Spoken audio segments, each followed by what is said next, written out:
आई काय ग? चूल पेटवतीस आणि भाजतीस काय माझी हाड? मला भूक नाही ग, पण हरीला भूक लागली. काय रे बाबा हरी? ताई खोटं बोलते, मला नाही भूक लागली. नुसता भात शिजवलाय, तो गिळून घ्या लवकर. बा येऊ दे की. तुझा बा नाही लवकर यायचा. अरे तो दुसऱ्या गावाला गेलाय काम हुडकायला.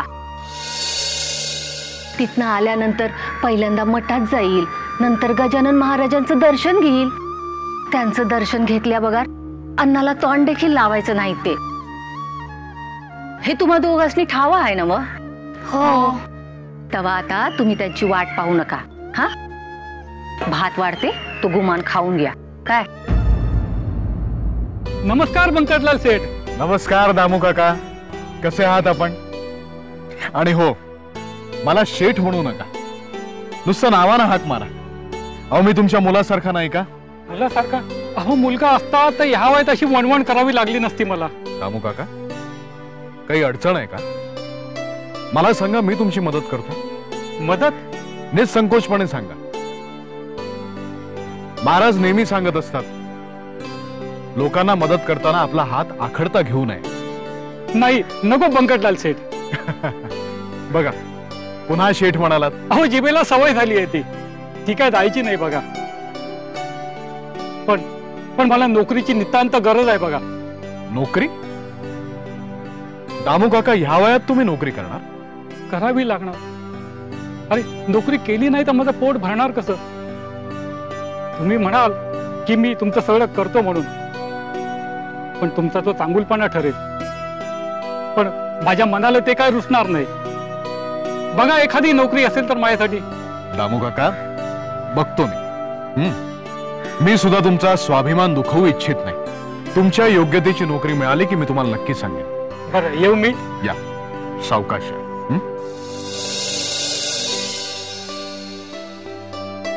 महाराज, दामू काकांना सांभाळा. नमस्कार मनोहरराव. अरे नमस्कार बंकटलाल शेठ. नमस्कार. नमस्कार. काय मठात नाही येत आहे? हो हो, महाराज आहेत मठात. आज सकाळी त्यांचं दर्शन घेणार होतो, पण शक्य नाही झालं. आता घेईन म्हणतोय. ते शक्य होणार नाही, कारण महाराज निजलेत. निजले? हो. काही विशेष? नाही, काही नाही. सगळं ठीक चाललंय ना? अगदी उत्तम चाललंय. महाराजांची कृपा आहे. येऊ? या.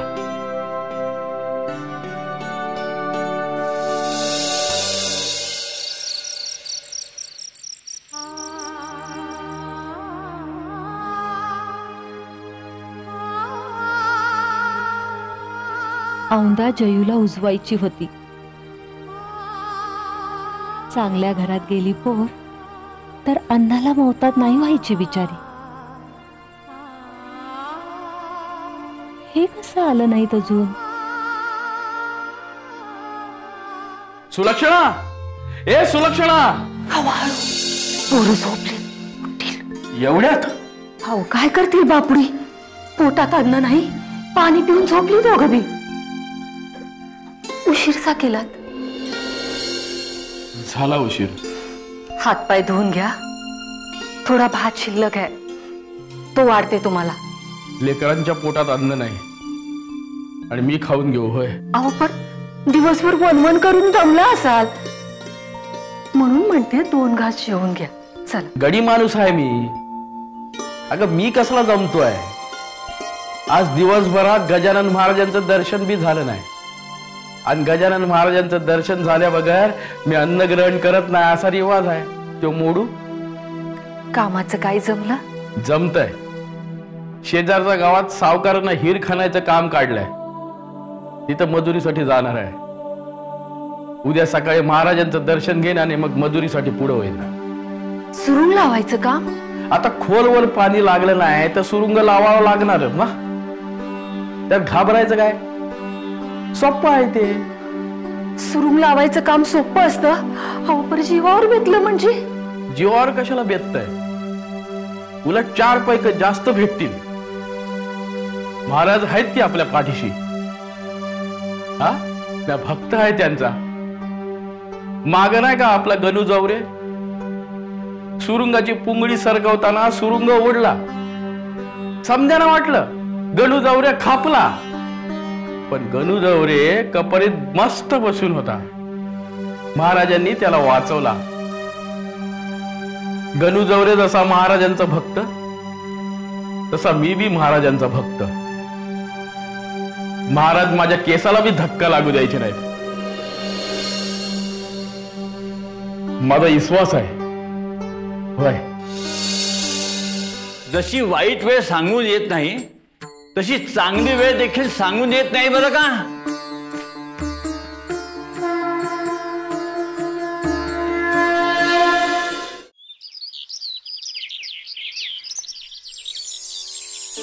महाराज,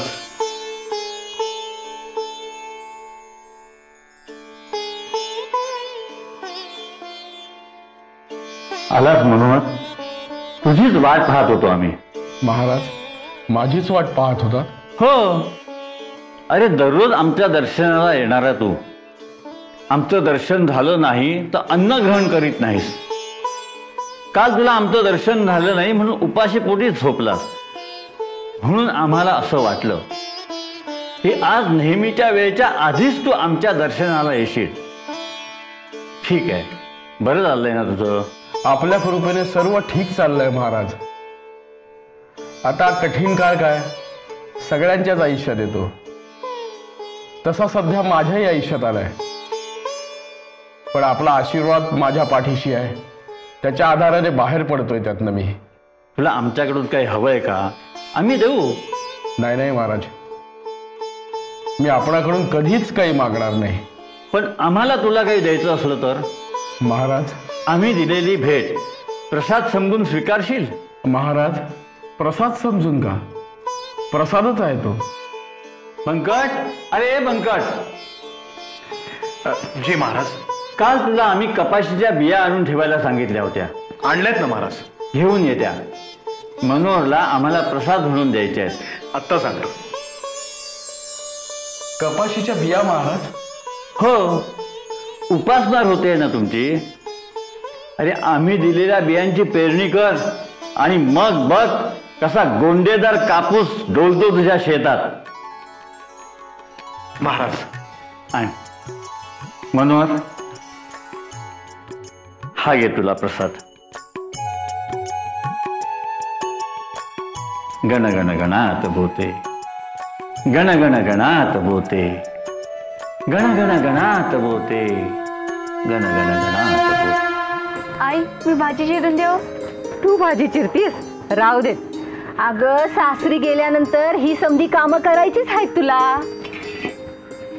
सासर बी तुझं किती लांब असेल कोणास ठाऊक.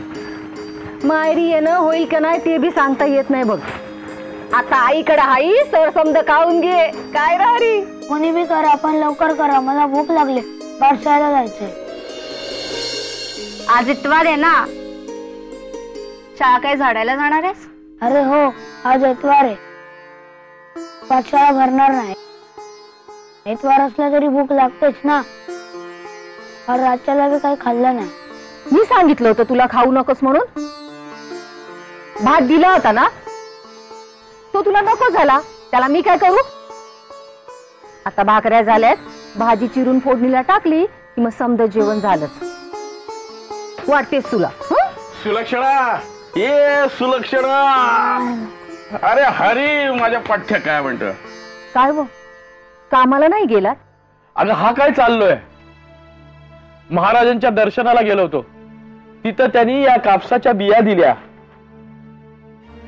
म्हणाले यंदा कापूस चांगला येईल म्हणून. अहो, पर महाराज म्हणाले ते तर खोटं व्हायचंच नाही. पर तवर खायचं तरी काय आपण? अगं मजुरी करून पोट भरू आपण. हे बघ, हिरीवरती खडायला जाताना बिया सांडून येत म्हणून घरी ठेवायला आलोय.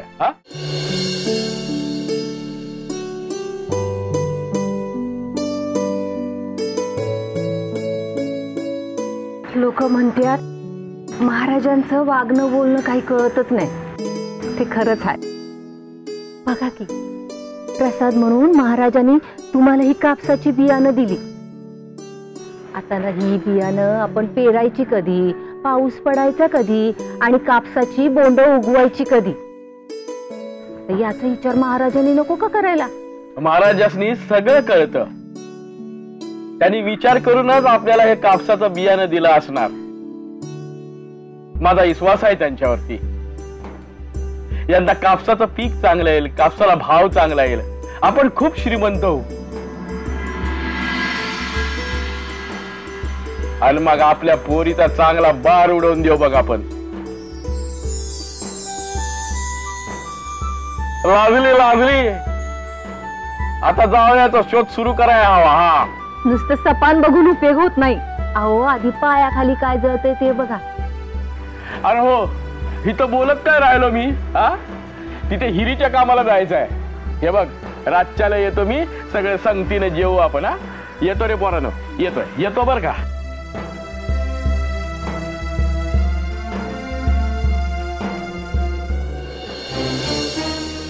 विहिरीच्या कामासाठी चाललोय. सुरुंग लावायची वेळ नाही आली तर बरं.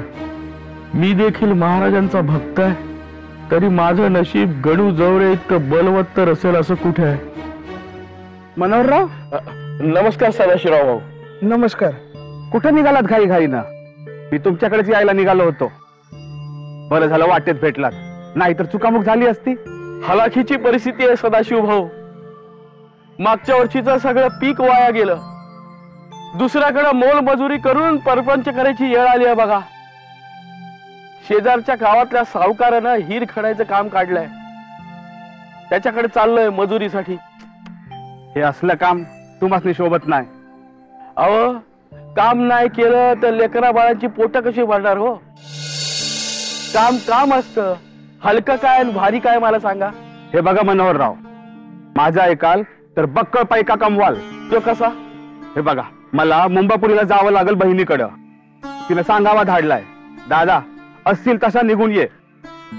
काय गोम हाय काय माहित नाही, पण जावं तर लागलच. बरं मग? हे बघ, माझ्याकडं कापसाचा मोठा साठा आहे. तो बाजारात नेऊन विकायला माझ्याकडे येळ कुठे आहे? तर तो साठा मी तुमच्या हवाली करतो. तुम्ही नेऊन बाजारात विका. सदाशिव भाऊ, अहो, तुमची नड भागल इतका पैका तुम्ही ठेवून घ्या. बाकी मी माघारी आलो का मला परत करा. कसं? सदाशिव भाऊ,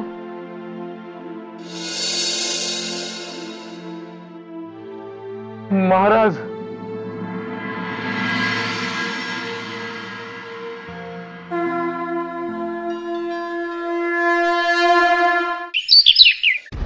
सुलक्षणा, अगं या सुलक्षणा. सुलक्षणा, परत घरी आला? अगं आपले दिवस पालटले. महाराजांची आपल्यावर खूप खूप मोठी कृपा आहे बघ. आता आपल्याला मोलमजुरी करायची गरज नाही. खरंच? होय सुलक्षणा. असं झालं तरी काय? अगं आता मी हिरीच्या कामाला जात होतो ना, तेव्हा माझा दोस्त भेटला सदाशिव. माझ्याकडं कापसाचा मोठा साठा आहे.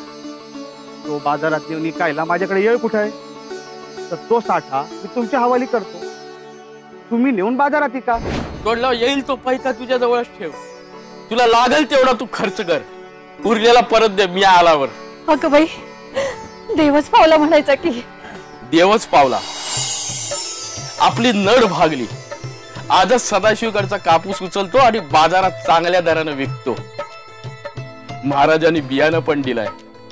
ते बियाणं लगोलग पेरायला घेतो. चांगलं पीक येईल, खूप पैका मिळेल.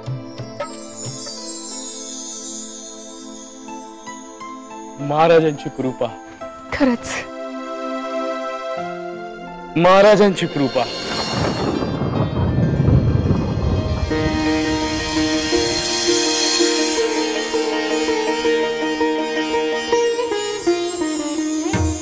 झाला रे झाला, पाऊस झाला, कापूस झाला, माझा मनोहर श्रीमंत झाला.